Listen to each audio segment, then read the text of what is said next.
আসসালামু আলাইকুম। এটিএন বাংলার সংবাদে সবাইকে স্বাগত জানাচ্ছি। ফাতিহা শাফি। শুরুতেই জানিয়ে দিচ্ছি বিআরবি কেবল সংবাদ শিরোনামগুলো। গুঞ্জন উঠলেও পদত্যাগ করছেন না প্রধান উপদেষ্টা, নানা প্রতিবন্ধকতায় কাজ করতে পারছে না সরকার, জানালেন উপদেষ্টা রিজওয়ানা। ডক্টর মোহাম্মদ ইউনূসের পদত্যাগ চায় না বিএনপি, তবে দায়িত্ব ছাড়লে বিকল্প বেছে নেবে দেশের জনগণ, মন্তব্য সালাউদ্দিন আহমেদের।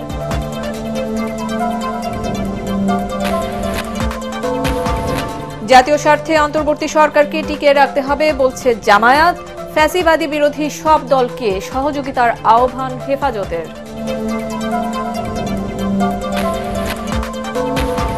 এবং খুলনা, বরিশাল সহ 7টি অঞ্চলে রাতে ঝড়ের পূর্বাভাস, সমুদ্র বন্দরগুলোকে 3 নম্বর সতর্ক সংকেত, বৃষ্টিতে বিভিন্ন স্থানে নদী ভাঙন। এতক্ষণ শুনছিলেন বিআরবি কেবল সংবাদ শিরোনামগুলো, আর এবারে জানিয়ে দিচ্ছি পুরো সংবাদ। নানা গুঞ্জন উঠলেও পদত্যাগ করছেন না প্রধান উপদেষ্টা ডক্টর মোহাম্মদ ইউনূস, এমন তথ্য নিশ্চিত করেছেন সরকারের নীতি নির্ধারকরা। উপদেষ্টা সৈয়দা রিজওয়ানা হাসান জানিয়েছেন, শুধুমাত্র জাতীয় নির্বাচন আয়োজন নয়, জুলাই গণহত্যার বিচার ও সংস্কার করাও অন্তর্বর্তী সরকারের দায়িত্ব, কিন্তু নানা প্রতিবন্ধকতায় তারা কাজ করতে পারছে না বলে জানান তিনি। দায়িত্ব পালন করতে না পারলে পরবর্তী করণীয় ঠিক করবে সরকার। বিস্তারিত জানাচ্ছেন একরামুল হক সায়েম।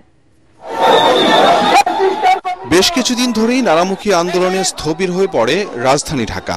এতে ভোগান্তি আর অস্বস্তিতে পড়েন নাগরিকরা। দাবি পূরণ এবং আন্দোলন নিয়ন্ত্রণে বেগ পেতে হচ্ছে অন্তর্বর্তী সরকারকে। একই সাথে জুলাই অভ্যুত্থানের অংশীজনদের চরম অনৈক্য রাজনীতিতে তৈরি করেছে অনিশ্চিত অবস্থা। সরকারকে আগামী 24 ঘন্টা থেকে 48 ঘন্টা পর্যবেক্ষণ করা হবে। দুজন ছাত্র উপদেষ্টার পদত্যাগ চেয়ে বিএনপির দাবির বিপরীতে অন্য 3 উপদেষ্টার অব্যাহতি চেয়েছে এনসিপি। কর্মসূচি নিয়ে তাদেরকে পদত্যাগ করাতে বাধ্য হবে। এমন পরিস্থিতিতে প্রধান উপদেষ্টা ডক্টর মোহাম্মদ ইউনূস পদত্যাগ করছেন গুঞ্জন উঠে চারদিকে। তবে দেশের জন্য ডক্টর ইউনূসের প্রয়োজন আছে উল্লেখ করে তিনি পদত্যাগ করছেন না বলে সামাজিক যোগাযোগ মাধ্যমে জানান সরকারের নীতি নির্ধারকদের কেউ কেউ। শুক্রবার এক অনুষ্ঠানে চলমান পরিস্থিতিতে সরকারের অবস্থান তুলে ধরেন উপদেষ্টা সৈয়দা রিজওয়ানা হাসান। আমাদের 3টা মোটা দাগের দায়িত্ব এবং 3টাই কঠিন কঠিন দায়িত্ব। একটা দায়িত্ব হচ্ছে সংস্কার, একটা দায়িত্ব হচ্ছে বিচার, একটা দায়িত্ব হচ্ছে ইলেকশন। শুধুমাত্র ইলেকশন করবার জন্য তো আমরা দায়িত্বটা নিইনি, যেটা আরো 2টা দায়িত্ব আছে, আমরা সেগুলো আসলে পালন করতে পারছি কিনা। আমরা দায়িত্ব নেওয়ার পর থেকে যার যত রকম দাবি আছে সব দাবি নিয়ে তারা রাস্তায় বসে যাচ্ছে, রাস্তা আটকে দিচ্ছে, একদম ঢাকা শহর অচল হয়ে পড়ছে। সেই অচল অবস্থা নিরসনে আমরা কিছু করতে পারছি কিনা, তো এগুলো আলোচনা করে যেটা আমরা চিন্তা করলাম যে আমাদের এই দায়িত্বটা কিন্তু জাতীয় দায়িত্ব, এবং আমরা তো আগে থেকেই বলছি যে আমরা ক্ষমতা নেইনি, দায়িত্বে আছি। এই দায়িত্বটা পালন করা তখনই আমাদের পক্ষে সম্ভব হবে যখন আমরা সকলের সহযোগিতা পাবো। প্রত্যাশার বিষয়টা এক, আর দায়িত্বটা আসলে পালন করতে পারার বিষয়টা এক। প্রত্যাশা অনেকই থাকতে পারে, কিন্তু আমার তো একটা এনাবলিং এনভায়রনমেন্ট থাকতে হবে এই প্রত্যাশাটা পূরণ করার জন্য। তো আমরা চিন্তা করেছি যে আসলে আমরা পারছি কিনা, এই যে প্রতিবন্ধকতাগুলো হচ্ছে আমাদের এই বড় দাগের 3টা দায়িত্ব পালন করার জন্য, এই প্রতিবন্ধকতাগুলোকে আমরা কিভাবে মোকাবেলা করব, আদৌ মোকাবেলা করতে পারবো কিনা, যদি মোকাবেলা করতে পারি কিভাবে করব, যদি মোকাবেলা করতে না পারি তাহলে আমাদের কি করণীয় হবে, আমরা সকলে মিলে এটা চিন্তা করছি। তিনি মনে করেন, জাতীয় নির্বাচনের সময়সীমা নিয়ে প্রধান উপদেষ্টার সুস্পষ্ট বক্তব্যের পর এ নিয়ে ভিন্ন কিছু ভাবার সুযোগ নেই। ডিসেম্বর থেকে জুনের মধ্যে নির্বাচন হবে, তার একদিনও এদিক সেদিক হওয়ার কোনো সুযোগ আমাদের পক্ষ থেকে নেই। হ্যাঁ, কাজে এইগুলো নিয়ে অন্য ধরনের কোনো কথা বলারও কোনো সুযোগ হওয়া উচিত ছিল না, কারণ বারবারই বলা হচ্ছে যে একটা সময়সীমা দিয়ে দেওয়া হয়েছে। এখন কিছু কিছু গুরু দায়িত্ব তো আছে, সেগুলো পালনের সাথেও তো মাসের একটা সম্পর্ক থাকতে পারে। ঢাকা বিশ্ববিদ্যালয়ের সিনেট ভবনে প্রাণীবিদ্যা বিভাগের জাতীয় সম্মেলন শেষে সাংবাদিকদের সাথে কথা বলেন বন ও পরিবেশ উপদেষ্টা সৈয়দা রিজওয়ানা হাসান। ইকরামুল হক সায়েম, এটিএন বাংলা, ঢাকা। বিএনপি প্রধান উপদেষ্টার পদ থেকে ডক্টর মোহাম্মদ ইউনূসের পদত্যাগ চায় না বলে জানিয়েছেন দলের স্থায়ী কমিটির সদস্য সালাউদ্দিন আহমেদ। গুলশানের বাসায় সাংবাদিকদের তিনি এও বলেন, কেউ দায়িত্ব ছাড়লে বিকল্প বেছে নেবে দেশের জনগণ। অন্তর্বর্তী সরকার সুনির্দিষ্ট রোড ম্যাপ না দেয়ায় জাতীয় নির্বাচন নিয়ে জনমনে নানা সংশয় ও সন্দেহ দেখা দিয়েছে বলে দাবি করেন সালাউদ্দিন আহমেদ। তিনি যদি এখন পদত্যাগ করতে চান সেটা তার ব্যক্তিগত বিষয়, কিন্তু আমরা ওনার পদত্যাগ চাইনি। আমরা পদত্যাগ চেয়েছি জাতীয় নিরাপত্তা উপদেষ্টার, আমরা পদত্যাগ চেয়েছি 2 জন ছাত্র প্রতিনিধি যারা উপদেষ্টা পরিষদে আছে, এবং তাদের বিভিন্ন কর্মকাণ্ডে যেহেতু সরকারের নিরপেক্ষতা ক্ষুণ্ণ হচ্ছে তাদের আমরা পদত্যাগ চেয়েছি। এখন যদি তিনি এরপরেও মনে করেন যে উনি দায়িত্ব পালন করবেন না, সেটা ওনার ব্যক্তিগত পছন্দ অপছন্দের বিষয়। সেই ক্ষেত্রে জাতি বিকল্প বেছে নেবে। জননন্দিত ব্যক্তি নিন্দিত হয়ে বিদায় নিতে না চাইলে অনতিবিলম্বে জাতীয় নির্বাচনের রোড ম্যাপ ঘোষণার দাবি জানিয়েছেন বিএনপি চেয়ারপারসনের উপদেষ্টা জয়নুল আবেদিন ফারুক। জাতীয় প্রেসক্লাবে এক প্রতিবাদ সমাবেশে দলটির নেতারা বলেন, এমন সংস্কারের প্রয়োজন নেই যার আড়ালে ষড়যন্ত্রকারীরা নির্বাচন বিলম্ব করে দেশকে আরো অস্থির করে তুলবে। নিরপেক্ষতা বজায় রাখতে বিতর্কিত উপদেষ্টাদের অপসারণ চান তারা। রিপোর্ট করছেন কামরুজ্জামান রাজীব। নির্বাচন বানচালের ষড়যন্ত্রের বিরুদ্ধে রুখে দাঁড়াতে জাতীয় প্রেসক্লাবের সামনে এই প্রতিবাদ সমাবেশে অংশ নেন বিএনপি চেয়ারপারসনের উপদেষ্টা জয়নুল আবেদিন ফারুক সহ দলের সিনিয়র নেতারা। এ সময় তারা সতর্ক করেন, নির্বাচনের রোডম্যাপ না দিলে দেশে অস্থিরতা আরও বাড়লে তার দায় সরকারকেই নিতে হবে। জনগণের প্রত্যাশা পূরণ না করে ডক্টর ইউনূসের পদত্যাগ কারো কাম্য নয় বলে মন্তব্য করেন ফারুক। এ সময় বিতর্কিত উপদেষ্টাদের অপসারণের দাবিও জানান তিনি। নন্দিত লোকটি নিন্দিত হয়ে বিদায় নেন, আমরা মনে কষ্ট করি। আমরা তো চাই না আপনাদের পদত্যাগ, আমরা তো আপনাদের বসিয়েছিলাম। বাংলাদেশের মানুষ যে জন্য আন্দোলন করেছে, একটি নির্বাচনের জন্য 9টি মাস অতিবাহিত হলো, কেন এখনো নির্বাচনের ম্যাপ দেওয়া হচ্ছে না? অস্থিরতা কাটাতে হলে আপনাকেই অচিরেই, আজকে কালকে পরশুর মধ্যে হলেও আপনাকে নির্বাচনের তফসিল ঘোষণা করতে হবে। এদিকে ছাত্র জনতার অভ্যুত্থানে নরসিংদীতে শহীদ আরমানের পরিবারের সঙ্গে দেখা করেন বিএনপির সিনিয়র যুগ্ম মহাসচিব রুহুল কবির রিজভী। এ সময় তিনি বলেন, জুলাই আন্দোলনের সুফল হিসেবে যারা উপদেষ্টা সহ বড় বড় পদ পেয়েছেন ও রাজনৈতিক দল গড়েছেন, তাদের অন্য কিছুর আগে শহীদদের পরিবারের খোঁজ নেওয়া উচিত। এই যে এত কথা বলছেন, এত ঘটনা, এত কাজের আপনারা কি বলে ফিরিস্তি শোনাচ্ছেন, কিন্তু যাদের রক্তের উপর আপনার এই অন্তর্বর্তী সরকার এবং আরো যারা আজকে অত্যন্ত ক্ষমতাশালী মানুষ বলে নিজেদের মনে করছেন, নতুন রাজনৈতিক দল তারা যারা গড়েছেন, যারা ডিসি এসপির অফিসে সারাক্ষণ বসে থাকেন, তাদের কাছে এই লিস্ট নেই কেন? কেন আরমান মোল্লার ছেলে আজকে এতিমখানায় থাকবে? বিএনপি যদি ক্ষমতায় আসে, প্রতিটি শহীদ এবং যারা আহত হয়েছেন তাদের প্রত্যেকেরই চিকিৎসার খরচ এবং যে পরিবারে যারা শহীদ হয়েছেন সেই পরিবারের দায়িত্ব রাষ্ট্র বহন করবে। বিএনপির ভারপ্রাপ্ত চেয়ারম্যান তারেক রহমানের নির্দেশনায় শহীদ আরমান মোল্লার পরিবারকে আর্থিক সহায়তার পাশাপাশি তার সন্তানদের লেখাপড়ার সব দায়িত্ব নিয়েছে আমরা বিএনপি পরিবার। কামরুজ্জামান রাজীব, এটিএন বাংলা, ঢাকা। বিভাজন নয়, জাতীয় স্বার্থে ফ্যাসিবাদ বিপ্লবের রাজনৈতিক দলগুলো এক থাকবে বলে বিশ্বাস বিএনপি এবং এনসিপির। দেশের প্রয়োজনে প্রতিটি দল ও রাজনীতিবিদকে আরও দায়িত্বশীল আচরণের তাগিদ দিয়েছেন দল দুটির নেতারা।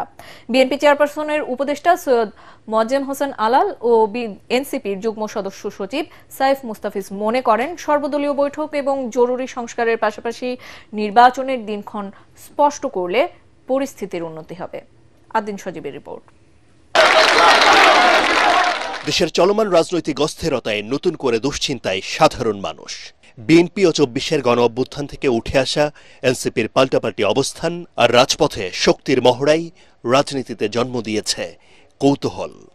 এরই মধ্যে অন্তর্বর্তী সরকারের কোনো কোনো উপদেষ্টার বক্তব্য নতুন করে বিতর্ক তৈরি করেছে। জুলাইয়ের ঐক্যে স্পষ্ট ফাটল। এমন বাস্তবতায় গণমাধ্যমের খবর, পদত্যাগের কথা ভাবছেন প্রধান উপদেষ্টা ডক্টর মোহাম্মদ ইউনূস। শুনেই বৃহস্পতিবার তার সঙ্গে সাক্ষাৎ করেন এনসিপির আহ্বায়ক নাহিদ ইসলাম। সর্বদলীয় বৈঠকের আহ্বান জানান জামাতে ইসলামের আমির ডক্টর শফিকুর রহমান। ঐক্যের কথা বলেন ছাত্র নেতাসহ নাগরিক সমাজের অনেকেই। পরিস্থিতি যখন এমন, তখন জাতীয় ঐক্যের বিষয়ে কি ভাবছে বিএনপি আর এনসিপি? জিনিসটা একটা খুবই একটা জটিল আবর্তের মধ্যে পড়ে গেছে। জটিল আবর্ত থেকে তুলে আনতে হলে তো আমাদের সবাইকে কিছু কিছু বিষয় বাদ দিয়ে জাতীয় বিষয়টাকে অগ্রাধিকার দিয়ে একটা মতৈক্যে পৌঁছতে হবে। সেই একমত আবার শতভাগ হবে না, বৃহত্তর অংশ যেদিকে একমত হবে সেটাকে গ্রহণযোগ্য করতে হবে। জুলাই ঘোষণাপত্র, চুপ্পু ইস্যু, আওয়ামী লীগ ইস্যু, এগুলোই কিন্তু আমি রাজনৈতিক দলের সেই সাপোর্ট বা তাদের জায়গায় যে একটা শক্ত অবস্থান নেয়া, সেটা কিন্তু আমরা পাইনি। আমরা কোনো বিভাজনের রাজনীতি কখনোই করতে চাইনি। বর্তমানে যতগুলো রাজনৈতিক দল আছে প্রত্যেকটির সাথে একটা সুসম্পর্ক নিয়ে আমাদের আগানোর চিন্তা। দল দুটির নেতারা মনে করেন জাতীয় নির্বাচন সহ স্পর্শকাতর বিষয়ে রাজনৈতিক দলগুলোর সঙ্গে আলোচনা করে সিদ্ধান্ত নেওয়া উচিত সরকারের। এতে বিতর্ক কমে আসবে বলে মত তাদের। ওনাদের তো দেশ পরিচালনার অভিজ্ঞতা নাই। অভিজ্ঞতা যাদের আছে তাদের সঙ্গে নিয়মিত পরামর্শ করে যদি স্পর্শকাতর বিষয়গুলোকে সিদ্ধান্ত নেয়, তাহলে এরকম পরিস্থিতি কিন্তু পুনরাবৃত্তি হবে না। বিএনপির মতো বড় রাজনৈতিক দল প্রত্যেকটা দলকে নিয়ে মৌলিক সংস্কার, আওয়ামী লীগের বিচার, যেটা আসলে জুলাই অভ্যুত্থানের আকাঙ্ক্ষা, সেগুলো পূরণ করে একটি নির্বাচনের দিকে যাবে। তা না গিয়ে আসলে এই বিভাজনের জন্যই আসলে বর্তমানে এই পরিস্থিতিটি তৈরি করছে। অন্যান্য যে রাজনৈতিক দল ইনক্লুডিং আস, আমাদের আরেকটু ম্যাচিউরলি কাজ করতে হবে। দলগুলোর মধ্যে মতপার্থক্য থাকলেও কোনো অবস্থাতেই ফেসিবাদের উত্থান সম্ভব নয় বলেও জানান তারা। ডিসেম্বর থেকে জুন এই বৃত্তের মধ্যে না ঘুরে এক জায়গায় থামলে ভালো হয় না। ওই লক্ষ্যটা কিন্তু সবার মধ্যে আছে যে ফেসিবাদকে কোনো রকম কোনো কর্নার থেকে সুযোগ দেওয়া হবে না। ভালো কাজের মধ্যে একটা লড়াই হওয়া উচিত। বিএনপি, জামাত ইসলামী বা অন্যান্য দলগুলো যদি এভাবে ফিল করে যে এদেরকে একটা স্পেস দেওয়া উচিত, এদেরকে সাথে নিয়ে আমরা আগাই, তো আমার মনে হয় এটা খারাপ কোনো কিছু হবে না। বাংলাদেশের গণতান্ত্রিক চর্চার জন্য এটা একটা নতুন দ্বার উন্মোচন করবে। তাদের আশা, ফেসিবাদ বিরোধী সব পক্ষ মান অভিমান ও ক্ষোভ ভুলে দেশের প্রয়োজনে দায়িত্বশীল ভূমিকা রাখবে। আদ্দিন সজীব, এটিএন বাংলা, ঢাকা। ভুল ত্রুটি থাকলেও জাতীয় স্বার্থে অন্তর্বর্তী সরকারকে টিকিয়ে রাখতে হবে বলে মন্তব্য করেছেন জামায়াতে ইসলামের নায়েবে আমির ডাক্তার সৈয়দ আব্দুল্লাহ মোহাম্মদ তাহের। বিকেলে রাজধানীর ডিপ্লোমা ইঞ্জিনিয়ার্স ইনস্টিটিউশনে ঢাকাস্থ পটুয়াখালী ফোরামের প্রীতি সমাবেশে তিনি একথা বলেন। ডাক্তার তাহের বলেন, অন্তর্বর্তী সরকারের অধীনে একটি সুষ্ঠু ও নিরপেক্ষ নির্বাচন আমাদের সবার চাওয়া। এর জন্য সবাইকে সহযোগিতা করতে হবে। নির্বাচনের সুস্পষ্ট রোডম্যাপ ঘোষণার দাবি জানিয়ে তিনি বলেন, রাজনৈতিক দলগুলোর বিশ্বাসের ঘাটতি দেখা যাচ্ছে। নির্বাচন ও সংস্কারের সুস্পষ্ট রোডম্যাপ ঘোষণা করলে সবার সন্দেহ সংশয় কেটে যাবে। এ সময় জামায়াত নেতা ডাক্তার শফিকুল ইসলাম মাসুদ বলেন, প্রধান উপদেষ্টা পদত্যাগ করতে চাওয়ার ঘটনা উদ্বেগজনক। এর দায় প্রশাসনের পাশাপাশি রাজনৈতিক দলগুলোকেও নিতে হবে বলে মন্তব্য করেন তিনি। বাংলাদেশে আজকে যে ইন্টারিম গভর্নমেন্ট আছে তাদের অনেক ত্রুটি আছে, অনেক দুর্বলতা আছে, অনেক কিছু করার ছিল তাদের, করতে পারেনি। আমরা তার সমালোচনা করছি, দৃষ্টি আকর্ষণ করছি, কারেকশনের চেষ্টা করছি। তবে এই কথা নিঃসন্দেহে একমত হতে হবে, এই জাতিকে অধ্যাপক ইউনূসের নেতৃত্বেই যে ইন্টারিম গভর্নমেন্ট আছে সেই গভর্নমেন্টকে টিকে রাখতে হবে, টিকে থাকা অপরিহার্য প্রয়োজন। সংস্কার না করে নির্বাচন দিলে আবারও দুর্বৃত্তরা সংসদে যাওয়ার সুযোগ পাবে বলে মন্তব্য করেছেন হেফাজত ইসলামের নেতা মাওলানা মামুনুল হক। ফ্যাসিবাদ বিরোধী রাজনৈতিক দলগুলোকে ঐক্যবদ্ধ হয়ে প্রধান উপদেষ্টাকে সহযোগিতার আহ্বান জানান তিনি। এদিকে আলোচনার মাধ্যমে সমাধান খোঁজার তাগিদ দিয়ে এবি পার্টির চেয়ারম্যান মুজিবুর রহমান মঞ্জু বলেন, ডক্টর ইউনূস পদত্যাগ করলে শূন্যতা তৈরি হবে। রাজধানীতে পৃথক অনুষ্ঠানে এসব কথা বলেন তারা। আরো জানাচ্ছেন মিজান শাহজাহান। বাদ জুমা বাইতুল মোকাররম জাতীয় মসজিদের সামনে এই বিক্ষোভ সমাবেশ করে হেফাজত ইসলাম। এ সময় দলটির নেতারা বলেন, নারী কমিশনের সুপারিশ বাতিলে সরকারকে আলটিমেটাম দেওয়া হলেও কোনো অগ্রগতি নেই। তাদের যৌক্তিক দাবি উপেক্ষা করা হলে শাপলা চত্বরে আবারও মহাসমাবেশের হুঁশিয়ারি দেন হেফাজত নেতারা। আগামী জুন মাসের ভিতরে আমাদের সমস্ত মামলা প্রত্যাহার করতে হবে, না হয় খেলা দেখবেন, খেলা দেখবেন। নারীবাদী এই উগ্র সন্ত্রাসীদেরকে মাঠে নামিয়ে নারী কমিশন বাতিল রোধ করা যাবে না। ডক্টর ইউনূস সাহেব, তাদের কোন ষড়যন্ত্রে মান অভিমান করা যাবে না। 5ই মে শাপলা চত্বরে হত্যাকাণ্ড তদন্তে কমিশন গঠনের দাবি জানান মাওলানা মামুনুল হক। স্বাধীনতা ও সার্বভৌমত্ব বিপন্ন হয় এমন সিদ্ধান্ত নেওয়া থেকে সরকারকে বিরত থাকার আহ্বান জানান তিনি। ফ্যাসিবাদ বিরোধী আন্দোলনে অংশ নেওয়া দলগুলোর মধ্যে অনৈক্যনীয় কথা বলেন মামুনুল হক। এভাবে আলটিমেটাম দিয়ে এবং এভাবে টাইম ফ্রেম বেঁধে দিয়ে দেশকে সামনের দিকে অগ্রসর করা সম্ভব হবে না। প্রফেসর ডক্টর ইউনূস সাহেবকে আহ্বান জানাতে চাই, আপনি আপনার সংস্কার কার্যক্রম সুসম্পন্ন করুন, নির্বাচন ব্যবস্থার আমূল সংস্কার সাধন করুন। প্রচলিত বর্তমানের দুর্বৃত্তায়নের নির্বাচনী ব্যবস্থায় এদেশের মানুষ বিশ্বাস করে না। এদিকে দলের কেন্দ্রীয় কার্যালয়ে সংবাদ সম্মেলনে এবি পার্টির চেয়ারম্যান বলেন, বিতর্কিত উপদেষ্টাদের সরিয়ে দিয়ে প্রধান উপদেষ্টাকে কাজের পরিবেশ তৈরি করে দিতে হবে। প্রফেসর ইউনূস যেহেতু কঠোর হতে চান না, যে সমস্ত উপদেষ্টারা মনে করছেন যে আপনারা অনৈক্যের জন্য দায়ী, আপনারা বিভেদের জন্য দায়ী, আপনারা রাষ্ট্রটাকে একটা জায়গায় নিতে পারছেন না, প্লিজ আপনারা পদত্যাগ করুন। সংঘাতের পথ ছেড়ে আলোচনার মাধ্যমে সংকট মোকাবেলার পরামর্শ এই নেতার। মিজান শাহজাহান, এটিএন বাংলা, ঢাকা। বিজ্ঞান চর্চার মাধ্যমে দেশ ও জনগণের কল্যাণে কাজ করতে নিজেদেরকে যোগ্য হিসেবে গড়ে তুলতে শিক্ষার্থীদের প্রতি আহ্বান জানিয়েছেন জিয়া পরিবারের পুত্রবধূ ও বিশিষ্ট চিকিৎসক জুবাইদা রহমান। জিয়াউর রহমান ফাউন্ডেশনের উদ্যোগে ভার্চুয়াল বিজ্ঞান মেলার বিজয়ী শিক্ষার্থীদের মধ্যে পুরস্কার বিতরণ করতে গিয়ে তিনি কথা বলেন। গুলশানের সংগঠনের কার্যালয়ে বিজ্ঞান চর্চার গুরুত্ব তুলে ধরে শিক্ষার্থীদের ডাক্তার জুবাইদা বলেন, জ্ঞান অর্জনের মাধ্যমে দেশ ও সমাজের মুখ উজ্জ্বল করতে হবে। বিএনপির ভারপ্রাপ্ত চেয়ারম্যান তারেক রহমানের স্ত্রী ও জিয়াউর রহমান ফাউন্ডেশনের vice chairman doctor Zubaida Rahman বলেন, জনকল্যাণমূলক নানা কাজের মাধ্যমে এগিয়ে যাবে এই সামাজিক সংগঠন। যে তোমরা তোমাদের জীবনে প্রত্যেক ক্ষেত্রে তোমরা সার্থক হও এবং দেশের মুখ উজ্জ্বল করো বিশ্বের দরবারে। বিজ্ঞান চর্চার কোনো শেষ নাই, কিন্তু বিজ্ঞান চর্চার মাধ্যমে পৃথিবীকে অনেক কিছু দেওয়ার আছে এবং আমার বিশ্বাস তোমরা তা পারবে। ভবিষ্যতে আমরা আশা করব তোমরা বিজ্ঞানের জগতে উদ্ভাবন করে পৃথিবীর সমগ্র মানুষের জন্য কিছু করবে এবং ইনশাআল্লাহ আমাদের সবার সহযোগিতা পাবে। খুলনা, বরিশাল, কুমিল্লা, চট্টগ্রাম ও কক্সবাজার সহ দেশের 7টি অঞ্চলে রাতে ঝড়ের পূর্বাভাস দিয়েছে আবহাওয়া অধিদপ্তর। সেই সাথে সব সমুদ্র বন্দরকে 3 নম্বর স্থানীয় সতর্ক সংকেত দেখাতে বলা হয়েছে। এদিকে উজানের পাহাড়ি ঢল ও ভারী বৃষ্টিতে জামালপুরে যমুনা ও পুরাতন ব্রহ্মপুত্র নদের পানি বেড়ে বিভিন্ন এলাকায় দেখা দিয়েছে ভাঙন।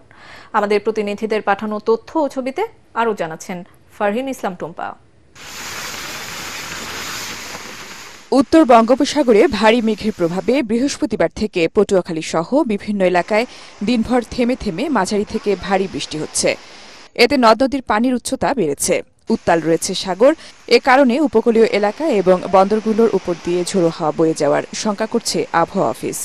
পায়রা বন্দর সহ দেশের সব সমুদ্র বন্দরকে 3 নম্বর স্থানীয় সতর্ক সংকেত দেখাতে বলা হয়েছে। সাবধানে চলাচল করতে বলা হয়েছে মাছ ধরা ট্রলারগুলোকে। আবহাওয়ার পূর্বাভাসে বলা হয়েছে দেশের 7 অঞ্চলের উপর দিয়ে 60 কিলোমিটার বেগে বয়ে যেতে পারে ঝড়। খুলনা, বরিশাল, পটুয়াখালী, নোয়াখালী, কুমিল্লা, চট্টগ্রাম এবং কক্সবাজার অঞ্চলের উপর দিয়ে ঘণ্টায় 45 থেকে 60 কিলোমিটার বেগে অস্থায়ী দমকা বা ঝোড়ো হাওয়া সহ বৃষ্টি বা বজ্রবৃষ্টি হতে পারে। এদিকে উজানের পাহাড়ি ঢল ও ভারী বৃষ্টিতে জামালপুরে যমুনা ও পুরাতন ব্রহ্মপুত্র নদের পানি বৃদ্ধি অব্যাহত রয়েছে। জিঞ্জিরাম নদীর পানি কমলেও এখনও তা বিপদসীমার 42 সেন্টিমিটার ওপর দিয়ে প্রবাহিত হচ্ছে। এতে দেওয়ানগঞ্জ উপজেলার পাথরের চর, গোয়ালকান্দা ও হারুয়াবাড়ি এলাকায় দেখা দিয়েছে নদী ভাঙন। ফলে হুমকির মুখে পড়েছে সানন্দবাড়ি জিঞ্জিরাম সেতু, সানন্দবাড়ি দেওয়ানগঞ্জ সড়ক, পাথরের চর বাজার, শিক্ষা প্রতিষ্ঠান সহ বহু স্থাপনা। বন্যা মৌসুমের শুরুতে ভয়াবহ যমুনা নদী ভাঙন চলছে। অবিলম্বে কাছারিডোবা এলাকায় বালি ভর্তি জিও ব্যাগ ডাম্পিং না করলে এই এলাকাটা এবছর নদী গর্ভে বিলীন হয়ে যাবে। বন্যা শুরু হতে না হতেই নদী ভাঙন শুরু হচ্ছে। অবিলম্বে এই ভাঙ্গন প্রতিরোধ না করলে হাজার হাজার একর জমি নদীগর্ভে বিলীন হওয়ার সম্ভাবনা আছে। গত 24 ঘন্টায় যমুনার পানি বাহাদুরাবাদ ঘাট পয়েন্টে 3 সেন্টিমিটার, জগন্নাথগঞ্জ ঘাট পয়েন্টে 10 সেন্টিমিটার ও পুরাতন ব্রহ্মপুত্র নদের জামালপুর ফেরিঘাট পয়েন্টে 28 সেন্টিমিটার বৃদ্ধি পেয়েছে। তবে এখনও তা বিপদসীমার নিচে বলে জানিয়েছে জামালপুর পানি উন্নয়ন বোর্ড। ফারহিন ইসলাম টুম্পা, এটিএন বাংলা। রাজনৈতিক দলগুলোর সাথে আলোচনা না করে কোনো মানবিক করিডোর দেয়া যাবে না বলে মন্তব্য করেছেন বিএনপির কেন্দ্রীয় নির্বাহী কমিটির vice chairman doctor Asaduzzaman Ripon. বিকেলে মুন্সিগঞ্জের লৌহজং উপজেলার মাওয়া চৌরাস্তায় মাদক বিরোধী গণসমাবেশ ও মানববন্ধনে অংশ নিয়ে তিনি একথা বলেন। এ সময় ডক্টর রিপন বলেন, নতুন বাংলাদেশের স্বপ্ন পূরণে কাজ করতে চান তিনি। জাতীয় সংসদে মুন্সিগঞ্জ 2 আসনে প্রতিনিধিত্বের আগ্রহ প্রকাশ করেন আসাদুজ্জামান রিপন। লৌহজং উপজেলা বিএনপির সাবেক সভাপতি মোশাররফ হোসেন নসুর সভাপতিত্বে কর্মসূচিতে আরও বক্তব্য রাখেন জেলা আইনজীবী সমিতির সভাপতি অ্যাডভোকেট জাকারিয়া মোল্লা, জেলা যুবদলের যুগ্ম আহ্বায়ক আতর খান সহ অনেকে। বাংলাদেশ সেনাবাহিনীর সাথে সরকার কোন আলোচনা না করে তারা মানবিক করিডোর দিচ্ছে। এটা আমার স্বাধীনতার প্রশ্ন, এটা আমার সার্বভৌমত্বের প্রশ্ন। মানবিক করিডোর দেওয়ার আগে রাজনৈতিক দলগুলোর সাথে অর্থাৎ জনগণের সাথে সংলাপ করতে হবে। যেহেতু এখন পার্লামেন্ট নাই, যে সমস্ত রাজনৈতিক দল পার্লামেন্টে ছিল, যারা জনগণকে প্রতিনিধিত্ব করে, সে সমস্ত রাজনৈতিক দলের সাথে পরামর্শ বেঁধে রেখে কোন মানবিক করিডোর দেওয়া যাবে না, আমরা এটা মেনে নেব না। দেশের বেশিরভাগ মানুষ ডক্টর মোহাম্মদ ইউনূসের সাথে আছে। তার পদত্যাগ নয়, বরং ডক্টর ইউনূসের প্রতিশ্রুতি অনুযায়ী ডিসেম্বর থেকে আগামী বছর জুনের মধ্যে নির্বাচন আয়োজনের আহ্বান জানিয়েছেন জামায়াতে ইসলামের কেন্দ্রীয় নির্বাহী পরিষদের সদস্য ও ঢাকা মহানগর উত্তরের আমির মোহাম্মদ সেলিম উদ্দিন। রাজধানীর মিরপুরের সহযোগী সদস্য সম্মেলনে অংশ নিয়ে তিনি একথা বলেন। দেশের কল্যাণে যে কোনো পরিস্থিতিতে জনগণকে সাথে নিয়ে জামায়াতে ইসলামী সব ধরনের ষড়যন্ত্র মোকাবেলা করবে বলেও উল্লেখ করেন সেলিম উদ্দিন। অনুষ্ঠানে জামায়াতের মনোনীত ঢাকা 16 আসনের এমপি পদপ্রার্থী অবসরপ্রাপ্ত কর্নেল আব্দুল বাতেন অন্যান্যের মধ্যে উপস্থিত ছিলেন। এবার থাকছে আল আরাফা ইসলামী ব্যাংক অর্থ সংবাদ।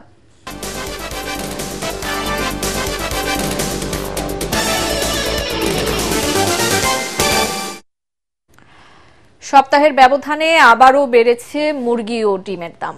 সবজির বাজারে কিছুটা স্বস্তি ফিরলেও কাঁকরোল, টমেটো ও পেঁপের দাম বেড়েছে। ব্যবসায়ীরা বলছেন সরবরাহ কম থাকায় দাম বাড়তির দিকে। এদিকে মিনিকেটের দাম কিছুটা কমলেও অন্য সব চালের দাম অপরিবর্তিত। ঐশী গোস্বামী প্রমাণ রিপোর্ট। সাপ্তাহিক ছুটির দিনে সবজির বাজারে কিছুটা স্বস্তি বিরাজ করছে। দু একটা সবজি ছাড়া অন্যগুলোর দাম প্রায় একই রয়েছে। বাজারে দামি সবজির মধ্যে রয়েছে কাঁকরোল ও টমেটো, যা বিক্রি হচ্ছে প্রতি কেজি 80 থেকে 120 টাকা দরে। তবে পটল, চিচিঙ্গা, বরবটি, বেগুন সহ অন্যান্য সবজি বিক্রি হচ্ছে 50 থেকে 60 টাকা কেজিতে। ব্যবসায়ীরা বলছেন সরবরাহ কম থাকায় দাম বেড়েছে কিছু সবজির। অবশ্যই জিনিসপত্রের দাম আগের তুলনায় কম। এখন দীর্ঘ 2-3 দিন যে বৃষ্টিটা হয়েছে, বৃষ্টির প্রভাব এখনো পড়ে নাই, মানে আপনারা আরো 2-1 দিন গেলে বোঝা যাবে যে কি আসে বিষয়। সপ্তাহের ব্যবধানে কেজিতে 10 টাকা বেড়েছে ব্রয়লার মুরগির দাম। তবে সোনালী মুরগি পাওয়া যাচ্ছে আগের দামেই। এদিকে ডজনে 5 টাকা বেড়েছে ডিমের মূল্য। ব্যবসায়ীরা বলছেন পাইকারি বাজারে দাম বাড়ার কারণেই বেড়েছে দাম। আজকে 10 টাকা কেজিতে বাড়ছে, গতকালকে 50 টাকা বিক্রি করছে, আজকে 160 টাকা বিক্রি করতেছে। খুচরা পর্যায়ে হালকা কিছু বাড়ছে, কিন্তু পাইকারি পর্যায়ে আগের রেডি আছে, মনে করেন 1050, 1060, 70 টাকা করে। গত সপ্তাহের তুলনায় মিনিকেট চাল প্রতি কেজিতে 7 থেকে 8 টাকা কমেছে। তবে অন্য সব চালের দাম আছে আগের মতোই। সিজন আসার পরে মোটামুটি বাজারটা নিয়ন্ত্রণে আছে। আমরা আশাবাদী এরকম থাকলে ভালো, আমাদের জন্য ভালো, সাধারণ মানুষের জন্য ভালো। নিত্যপণ্যের বাজার স্থিতিশীল রাখতে সরকার পদক্ষেপ নেবে, এমনটাই প্রত্যাশা সাধারণ ক্রেতাদের। ঐশী গোস্বামী প্রমা, এটিএন বাংলা, ঢাকা। বসন্ত বিলাস কালার্স মাল্টিমিডিয়া অ্যাওয়ার্ডে সেরা সংবাদ পাঠকের পুরস্কার পেলেন এটিএন বাংলার সংবাদ পাঠিকা অনামিকা হাসান পুনম। রাজধানীর একটি হোটেলে আয়োজিত অনুষ্ঠানে এই সম্মাননা প্রদান অনুষ্ঠানের আয়োজন করা হয়। এতে প্রধান অতিথি হিসেবে উপস্থিত ছিলেন আন্তর্জাতিক খ্যাতিসম্পন্ন শিল্পী রুনা লায়লা। এবছর চিকিৎসা, সমাজসেবা সহ বিভিন্ন সেক্টরে উল্লেখযোগ্য অবদান রাখায় আরও 11 জনকে সম্মাননা দেওয়া হয়। এ সময় কালার্স মাল্টিমিডিয়ার উপদেষ্টা ফেরদৌস ওয়াহিদ, পরিচালক নাজমুল খান, সঙ্গীতশিল্পী খুরশিদ আলম অন্যান্যের মধ্যে উপস্থিত ছিলেন।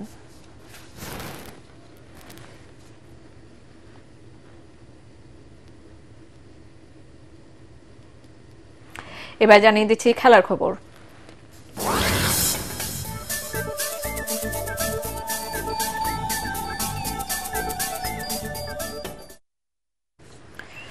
ইমার্জিং কাপে সিরিজের প্রথম টেস্টে দক্ষিণ আফ্রিকার সাথে ড্র করেছে বাংলাদেশ ইমার্জিং দল। চট্টগ্রামের বীরশ্রেষ্ঠ শহীদ ফ্লাইট লেফটেন্যান্ট মতিউর রহমান স্টেডিয়ামে টস জিতে আগে ব্যাট করতে নেমে প্রথম ইনিংসে 308 রান তোলে বাংলাদেশ। জবাবে প্রোটিয়ারা প্রথম ইনিংসে তোলে 243 রান। ম্যাচের চতুর্থ দিনে দ্বিতীয় ইনিংসে 5 রান নিয়ে খেলা শুরু করে স্বাগতিকরা, তবে বেশিক্ষণ থাকতে পারেননি দুই ওপেনার আশিকুর রহমান শিবলি এবং চৌধুরী মোহাম্মদ রিজান। চতুর্থ দিনের সকালে ফিরেছেন অধিনায়ক শাহাদাত হোসেন দীপু। দলের 8 রানের মধ্যে 5 বলে 2 রান করে আউট হন তিনি। এরপর নিয়মিত বিরতিতে উইকেট হারিয়ে কিছুটা চাপে পড়ে টাইগাররা। বাংলাদেশ 5 উইকেট হারিয়ে 83 রান তোলার পর দু দলের অধিনায়ক ড্র মেনে নেন। সিরিজের দ্বিতীয় ম্যাচ মাঠে গড়াবে আগামী 27 মে মিরপুরে।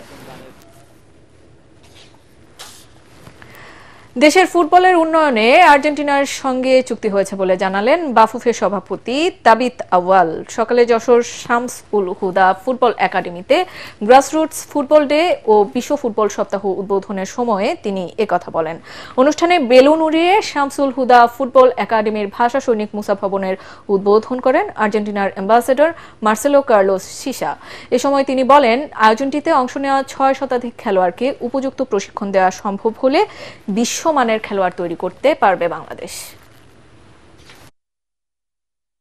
আমরা যারা বাফুফে কর্তৃপক্ষরা আছি, আমরা সবাই নিরলসভাবে কাজ করতেছি যে বাংলাদেশের ফুটবলটাকে জন্য এবং গ্রাসরুটস লেভেল থেকে এই উপর পর্যায়ে নিয়ে আসতে পারি। কারণ আমরা খেলা একটা দুটা জিততেও পারি, হারতেও পারি, কিন্তু পাইপলাইন ঠিক না থাকে তাহলে খেলা কনসিস্টেন্সি থাকবে না। সংবাদ শেষ করছি, তার আগে বিআরবি কেবল সংবাদ শিরোনামগুলো জানিয়ে দিচ্ছে আরো একবার।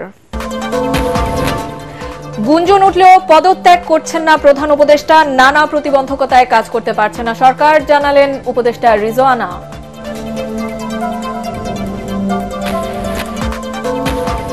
ডক্টর মোহাম্মদ ইউনূসের পদত্যাগ চায় না বিএনপি, তবে দায়িত্ব ছাড়লে বিকল্প বেছে নেবে দেশের জনগণ, মন্তব্য সালাউদ্দিন আহমেদের।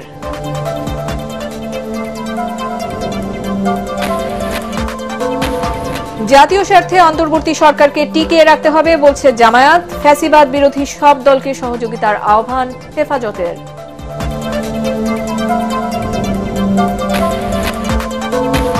এবং খুলনা, বরিশাল সহ 7টি অঞ্চলে রাতে ঝড়ের পূর্বাভাস, সমুদ্র বন্দরগুলোতে 3 নম্বর সতর্ক সংকেত, বৃষ্টিতে বিভিন্ন স্থানে নদী ভাঙন।